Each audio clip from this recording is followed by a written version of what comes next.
Begini, kalau jujur dengan manhaj salaf, kalau kita jujur dengan manhaj salaf, maka harusnya kita seutuhnya mengambil dalil-dalil para ulama salaf, ya, penempatan para ulama salaf. Siapa sih yang ulil amri itu? Hadis-hadis yang dibacakan oleh kawan-kawan yang mengaku salafi di Indonesia ini hadis-hadis sahih seluruhnya, ya.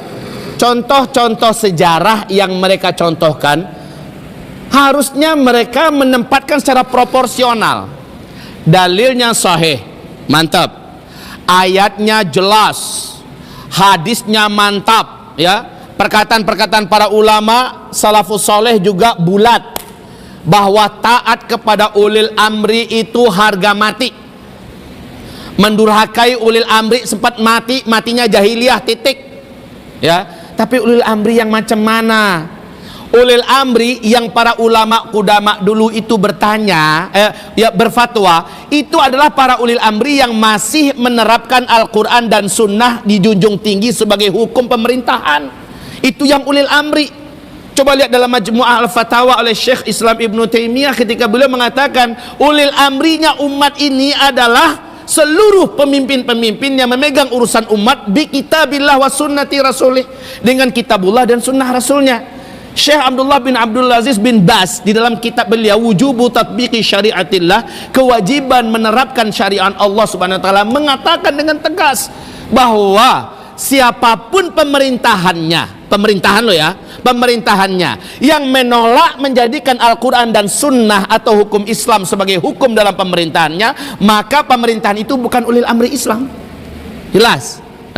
Walaupun pribadinya orangnya Muslim, silakan. Tapi pemerintahan ini pemerintahan yang ulil amri dalam minkum enggak, dia tidak termasuk sampai pemerintahan itu menerapkan hukum-hukum Islam, atau pemerintahan itu menjadikan Al-Quran dan Sunnah sebagai asas pemerintahannya. Khalas. Lah kalau di sini asas pemerintahan bukan, maka mentaati ulil amri yang ada di Indonesia ini hukumnya jaiz, boleh, laisa biwajib, bukan wajib.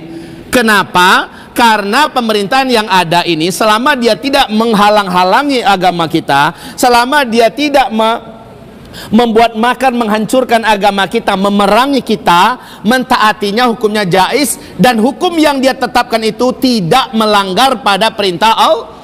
Kalau menikah pakai buku nikah agar kemana-mana mudah di Indonesia, itu undang-undang yang dibuat oleh pemerintah Republik Indonesia, silakan, ya, silakan. Kemudian kalau bawa kendaraan harus ada SIM, kemudian kemana-mana harus ada KTP dan sebagainya, silahkan. Itu undang-undang yang dibuat dan itu tidak melanggar dengan agama kita sedikit pun. Tapi kalau sempat mereka menetapkan suatu undang-undang yang bertentangan dengan agama kita, dengan syariat kita, la ta'ata li makhluk fi maksiatillah, tidak boleh taat pada makhluk manapun selama itu adalah maksiat kepada Allah. Nah, ini masalahnya kawan-kawan salafi ini, mereka menyebutkan dalil-dalil tapi tidak ditempatkan pada tempatnya. Nah, ini masalahnya. Penempatan yang benar itu adalah ditempatkan pada ulil amri yang zaman khilafah dulu tegak. Yang di zaman khilafah dulu tegak, ya, wajib taat walaupun dia zalim, walaupun dia merampok harta kita, wajib mentaatinya sepenuhnya, ya.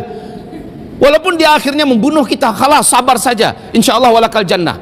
Tapi untuk yang tidak menerapkan hukum Allah di dalam pemerintahannya, ulama mana dari ulama salaf yang berani mengatakan pemerintahan Islam wajib taat kepadanya? Maka sekali lagi jujurlah dalam bermanhaj. Kalau mengatakan manhaj salafus saleh, ambil utuh dong, ambil secara total, jangan sekerat-sekerat, jangan ketika fatwa-fatwa yang tajam, ya, ini namanya, makanya mereka ini disebut dengan murjiah modern, ya, murjiah modern. Kelompok yang ini murjiah modern. Kenapa mereka katakan murjiah modern? Mereka mencoba mencari selamat dengan cara menjilat kepada penguasa, melindungi dan membela penguasa yang ada, walaupun penguasa itu jelas-jelas menentang, menolak, mementahkan, bahkan memerangi syariat Islam. Ini murjiah, tipenya seperti itu.